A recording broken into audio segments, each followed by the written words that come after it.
시편 105편 1절에서 11절 말씀입니다.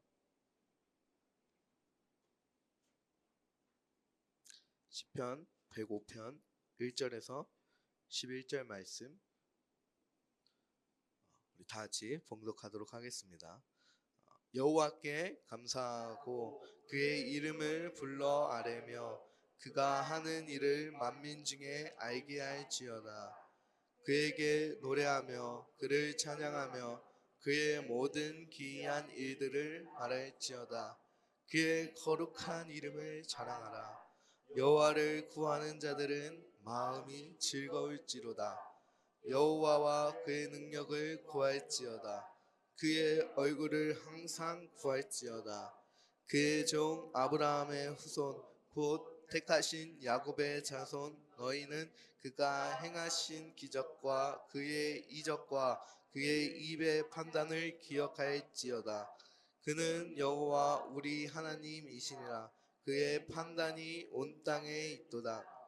그는 그의 언약 곧 천대에 걸쳐 명령하신 말씀을 영원히 기억하셨으니 이것은 아브라함과 맺은 언약이고 이삭에게 하신 맹세이며 야곱에게 세우신 율례 곧 이스라엘에게 하신 영원한 언약이라.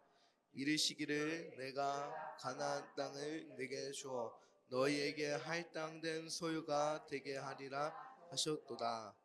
아멘. 오늘 이 시편 105편의 말씀은 다윗의 시라고 되어 있습니다. 그래서 이 다윗이 찬양할 때 쓴 시편인데요. 오늘 말씀에 보면은 1절에 여호와께 감사하고 그의 이름을 불러 아뢰며 그가 하는 일을 만민 중에 알게 할지어다 라고 말씀하고 계세요. 여호와께 감사하고라는 말은 하나님을 찬양하라는 말입니다. 하나님을 찬양하라. 왜 하나님을 찬양해야 되냐? 그가 하는 일을 만민 중에 알게 하기 위해서 우리는 하나님을 찬양해야 됩니다. 그에게 노래하며 그를 찬양하며 그의 모든 기이한 일들을 말할지어다 라고 말하고 있어요. 2절에 보면은 그에게 노래하며 그를 찬양하며라고 되어 있는데 노래하며 찬양하며라는 이 각각의 단어로 써져 있습니다. 이 노래하면은 우리가 일상 속에 살아가면서 우리의 삶 속에서 찬양이 되는 그 노래를 원하는 거고, 이 찬양은 우리가 교회에서 다 같이 예배드리면 하나님을 경배하는 그 찬양을 말씀하시는 겁니다. 한마디로 우리의 삶 속에서 하나님께 감사하고 그의 이름을 불러 만민 중에 알게 해야 되는데 우리는 우리의 삶 속에서 매일 하나님을 찬양하는 삶이 되어야 된다는 얘기입니다. 그리고 그 삶 속에서 다 같이 공동체와 같이 예배하는 삶, 그 삶이 이루어진다는 얘기입니다. 공동체와 같이 찬양하는 그런 삶만 이루어지면 안 됩니다. 단지 일요일에 주일에 와서 예배만 드린다고 그것이 우리의 일주일 동안의 삶 속에서 매일의 삶에 우리의 찬양의 고백이 되지 않습니다. 3절에 보면은 그의 거룩한 이름을 자랑하라. 여호와를 구하는 자들은 마음이 즐거울지로다. 4장에 여호와와 그의 능력을 구할지어다. 그의 얼굴을 항상 구할지어다. 여호와를 구하는 자들은 마음이 항상 즐겁다고 얘기합니다. 이거는 단순히 우리가 감정적으로나 마음으로 즐거운 것이 아닙니다. 이 즐거움은 영원한 하나님과 함께할 수 있다는 그 즐거움입니다. 우리가 이 영원한 하나님과 함께하기 위해서는, 영원한 즐거움을 느끼기 위해서는 매일매일 삶 가운데에 하나님과 함께하는 삶을 살아야 됩니다. 그럴 때에 우리의 매일매일 삶 가운데 하나님을 향한 감사와 찬양 고백이 나오고, 그 감사와 찬양 고백을 통해서 다른 이들에게 하나님에 대한, 또 하나님께서 우리를 위해서 해주신 일들을 알게 해줄 수 있는 것입니다. 그의 거룩한 이름을 자랑할 수 있게 되는 것입니다. 우리의 매일매일 삶 가운데에 하나님이 주어지는 그 말씀대로 살아가지 않는다면은 얼마나 비참한 삶입니까? 얼마나 힘든 삶입니까? 얼마나 공고한 삶입니까? 우리의 매일매일 삶 가운데에 하나님의 말씀대로 살아가는 그 치열한 몸부림 속에서 우리는 살아가야 됩니다. 그 치열한 몸부림 속에서 우리는 하나님을 더 찾게 되고 하나님의 얼굴을 바라보며 하나님의 능력을 바라보게 될 것입니다. 오늘 말씀에도 보면은 여호와와 그의 능력을 구할지어다라고 말씀하고 있어요. 이 말씀은 하나님과 하나님의 능력을 바라보라는 것입니다. 우리의 매일매일 삶 가운데에 하나님의 말씀대로 살아가지 않는다면은 우리는 하나님 구하지 않게 될 것입니다. 우리가 매일매일 삶 가운데에 어떻게 하면 하나님의 말씀대로 살아갈 수 있을까? 어떻게 하면 하나님의 말씀대로 살아갈 수 있을까? 이것을 고민하면서 세상 속에서 치열하게 살아가야 됩니다. 그런 몸부림이 없는데 어떻게 우리의 삶 속에서 매일의 하나님을 구할 수 있고 우리의 삶 속에서 어떻게 감사와 하나님을 찬양하는 고백이 있을 수 있겠습니까? 우리가 하루 동안에 하나님 생각을 얼마나 하십니까?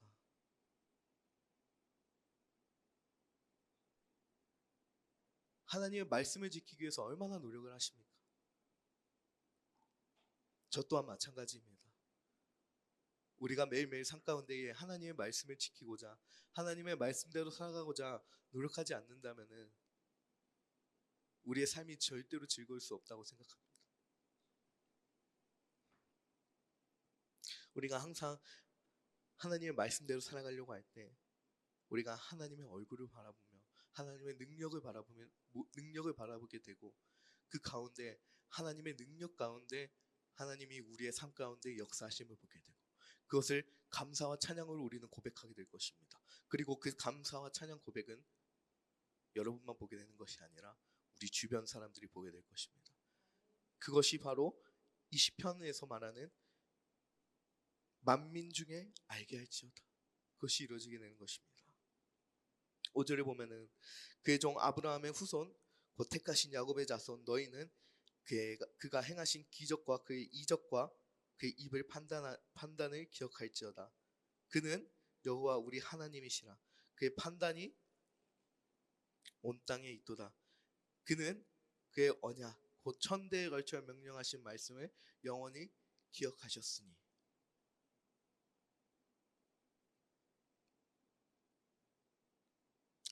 이 시편에서 다윗이 이 후손들에게 말하는 거예요. 뭐라고 말하느냐? 아브라함, 우리의 조상 아브라함과 야곱과 이삭과 야곱을 기억해라. 그들을 통해서 하나님께서 하신 일들, 그 기적들, 그것을 바라보자. 그것을 생각해보자. 우리가 여기서 이렇게 이 땅 가운데 있을 수 있는 것은 하나님의 능력이 아니고선 그럴 수 없다. 오늘 이 말씀에 보면은 입의 판단을 기억할지어다라고 말씀하고 있는데 이게 무슨 말이냐? 출애굽 당시에 그 판단을 얘기하는 겁니다. 출애굽 당시에 하나님께서 애굽을 심판하셨습니다. 이스라엘 백성들을 괴롭히는 그 애굽 땅을 심판하셨을 그 판단을 말하는 것입니다. 하나님께서 놀라운 손으로 출애굽을 도와주시고 이스라엘 백성들 가운데 하나님이 함께 하셔서 그들을 인도해내셨을 그때를 기억하는 것입니다. 그리고 그 하나님은 우리 하나님이시라는 겁니다. 그리고 그 판단이 온 땅에 있다고 하는 거죠. 이게 무슨 말이냐? 2000년 전, 4000년 전 이스라엘 백성들 가운데 임하셨던 하나님이 지금 동일한 하나님이라신 것입니다. 우리의 삶 가운데 함께 하시는 하나님이 4000년 당시에 출애굽을 이끌었던 이스라엘 백성들을 출애굽을 탈출시켰던 놀라운 기적의 손으로 그들의 백성을 구원하셨던 하나님이시라는 것입니다. 그리고 그 판단이 온 땅에 있도다. 하나님이 이 세상에 온 만민의 구세주이며 심판자임을 말씀하시는 겁니다.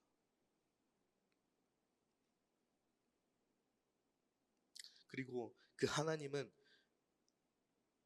하나님이 지키신, 하나님이 약속하신 그 언약들은 철저히 영원히 지키십니다. 그는 그의 언약 곧 천대에 걸쳐 명령하신 말씀을 영원히 기억하셨으니 라고 말씀하고 계십니다. 이 천대에 걸쳐는 말 그대로 숫자의 뜻이 아니라 영원히 지키신다는 말씀입니다. 영원히. 하나님께서 우리를 지키시고 우리를 보호해 주신다고 영원한 언약 가운데 말씀하셨습니다. 그러면 우리 끝까지 지켜주시는 것입니다. 우리의 삶 가운데에 이스라엘 백성들 같이 출애굽 시절이 있을 수도 있습니다. 세상의 모든 풍파와 환경들이 나를 힘들게 하고 어렵게 하고 앞으로 나아가지 못할 때가 있을 것입니다. 때론 너무 평탄한 삶 가운데에 하나님을 찾지 못하는, 하나님을 찾을 이유도 없는 그러한 삶 가운데 있을 수도 있습니다. 그러나 우리는 하나님을 구해야 됩니다. 우리가 그 하나님을 구할 때 우리의 영혼이 즐겁게 되고, 우리가 우리 삶 가운데에 감사와 찬양이 넘치게 되고, 우리를 통하여 하나님의 놀라운 기적과 이적을 세상에 알릴 수 있습니다. 하나님의 영광을 드높이는 그러한 귀한 영광의 자리에 쓰임받을 수 있게 되는 것입니다. 그러한 영광의 자리 가운데에 쓰임받기 위해서 우리는 철저하게 몸부림쳐야 돼요. 하나님 말씀 가운데 어떻게 살아갈까? 하나님을 어떻게 영광스럽게 올려드릴까? 철저히 몸부림치셔야 됩니다. 그 가운데에 오는 두려움과 걱정, 근심은 모두 하나님께 맡겨드려야 되는 거예요. 하나님께서 말씀하시잖아요. 지키시겠다고, 보호하시겠다고. 내가 너의 방패가 되고 내가 너의 산성이 되겠다고 말씀하고 계세요. 무엇이 두렵습니까? 무엇이 걱정이 되고 무엇이 근심이 되겠습니까? 4천년 가운데 그 강했던 애굽의 병사들을 단 한 번에 무찌르시고 입히시고 먹이시고 이스라엘 백성들을 불기둥과 구름기둥으로 계속 보호하셨습니다. 가나안 땅에 들어갈 때까지. 그 하나님이 지금 우리 옆에 계십니다. 우리 안에 계십니다. 우리의 삶을 보호하여 주시고 우리의 삶을 지켜보시고 우리 함께 하십니다. 무엇이 걱정되고 무엇이 근심이 됩니까?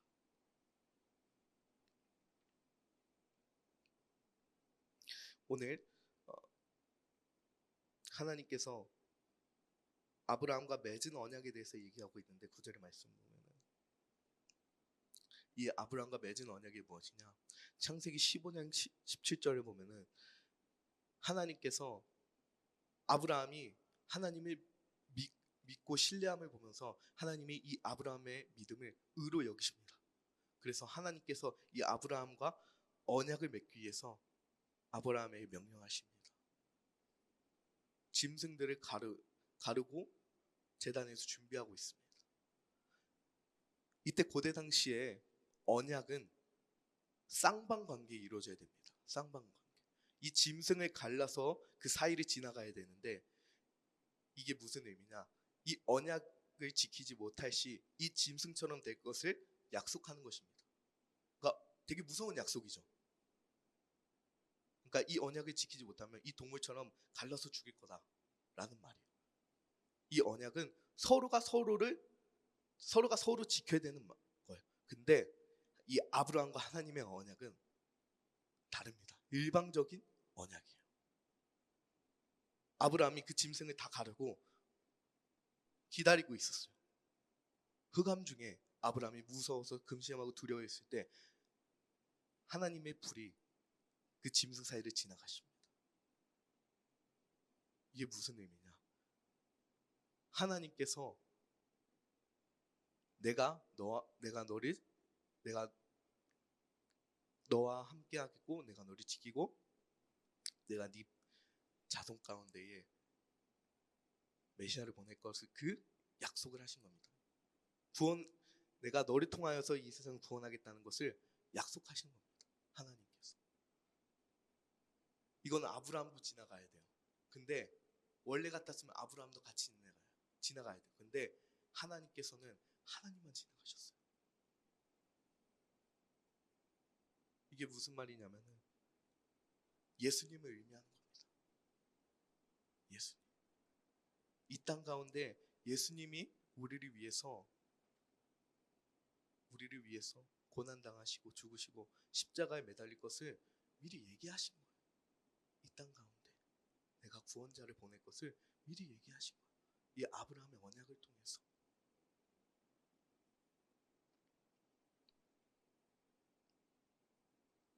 그리고 그의 아들들이 이삭과 야곱이 줄줄이 하나님께서 아브라함과 맺은 그 언약을 계속 기억시키면서 내가 너의 하나님이다. 내가 너를 도와주겠다. 내가 너를 이 땅 가운데 세우겠다. 내가 너를 나라로 세우겠다. 라고 말씀하신 것입니다. 또 약속하신 것입니다. 그 약속대로 하나님 그 약속 지키셨습니다. 그 약속 지키셨습니다.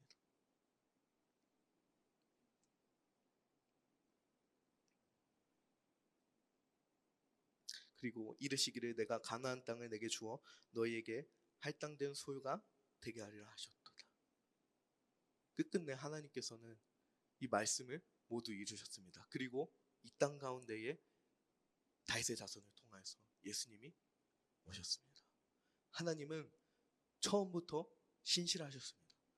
하나님은 처음부터 우리에게 항상 약속하시고 그 약속을 지키셨습니다. 그리고 그 약속을 하나님께서 혼자 감당하셨습니다.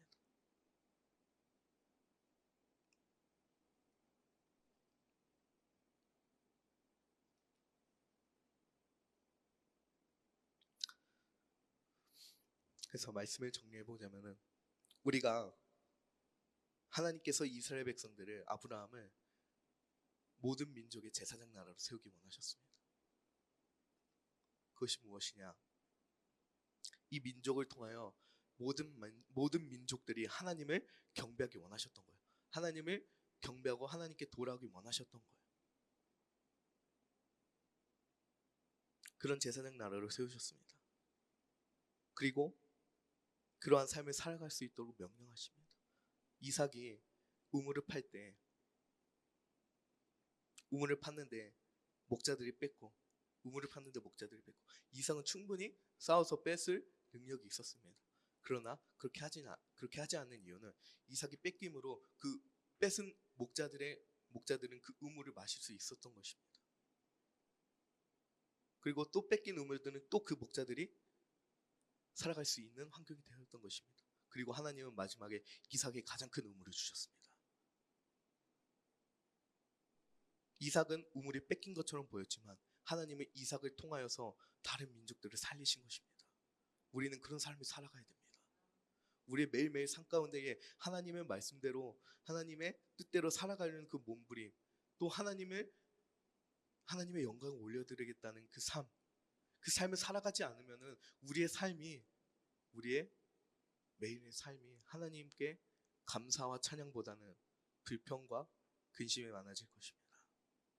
매일의 삶 가운데에 우리가 어떤 신분인지 어떤 존재인지 하나님 앞에 우리가 어떤 존재인지 기억하면서 예수님이 우리를 위해서 어떤 일을 해주셨는지 그 일을 생각하면서 우리의 매일매일 삶 가운데 하나님의 말씀대로 살아가고자 하는 그 삶을 완성시키라는 것입니다.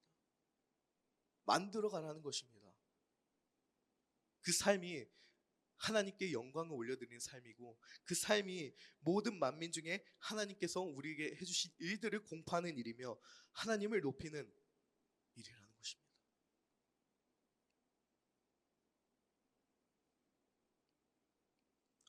출애굽처럼 우리와 함께 하시는 그 하나님이 우리의 모든 아픔과 괴로움을 다 하시며 우리를 이끌어 주실 것을 믿으라는 것입니다. 그리고 그 하나님은 예수님을 통해서 약속하셨고 그 약속을 믿고 하루하루를 살아가는 것입니다. 오늘 이 기도회가 끝나면은 오늘 삶의 현장 가운데 가실 텐데 그 삶의 현장 가운데 가실 때 이 하루 동안에 내가 어떻게 하면 하나님의 말씀대로 살아갈 수 있을까 좀 몸부림치셨으면 좋겠어요. 저도 마찬가지일 것입니다. 저도 매일매일 하나님의 말씀대로 살아가고자 하는 그 치열한 몸부림 속에 살아가고 있습니다. 우리의 삶 속에서 매일매일 삶 가운데에 하나님의 말씀대로 살아가고자 하는 그 몸부림이 없다면 그 주일 예배가 즐겁겠습니까? 시험은 준비한 자에게 가장 큰 기대가 되고 소망이 되고 설렘이 됩니다. 그런데 예배도 똑같습니다. 우리의 하루하루 그 주일 예배에 오기 전까지의 그 하루하루의 삶을 하나님의 말씀대로 얼마나 치열하게 사는가, 하나님 말씀대로 얼마나 붙잡고 살아가는가, 그렇게 살아갔을 때 주일 예배가 얼마나 기대되고 고대되겠습니까? 하나님 나 이렇게 살아왔어요. 하나님 이렇게 살아가기 너무나도 힘드네요. 그래도 주님의 말씀 붙잡고 나아갑니다. 하나님의 언약대로 하나님이 우리에게 말씀하셨던 그 약속을 붙잡고 그래도 나아갔습니다. 하나님 저 잘했죠. 하나님 오늘 가운데도 오늘 예배 가운데도 은혜를 주세요. 나는 그런 간절한 마음이 생기지 않겠어요? 매일매일 삶 가운데에 내 뜻대로 안 되는 하나님 말씀대로 살아가고자 했는데 내 마음대로 안 되는 그런 안타까운 마음들이 기도가 되지 않겠어요? 우리의 매일매일 삶 가운데에 하나님의 말씀대로 살아가고자 하는 노력을 우리 다 같이 했으면 좋겠어요. 그렇게 살아갈 때 우리가 드리는 주일 예배의 은혜가 달라질 것을 저는 명백히 믿습니다. 여기 와 계시고 또 인터넷으로 온라인으로 듣는 모든 성도님들, 하나님의 말씀대로 살아가고자 하는 그 일주일의 치열한 삶 가운데 물론 힘들 것입니다. 그러나 그 말씀대로 붙잡고 살아가셨으면 좋겠어요. 그럴 때 드리는 주일 예배에 하나님의 은혜와 그 하나님의 즐거움을 맛보셨으면 좋겠어요. 우리 다 같이 기도할 텐데 우리 기도할 때 오늘 말씀처럼 기도했으면 좋겠어요.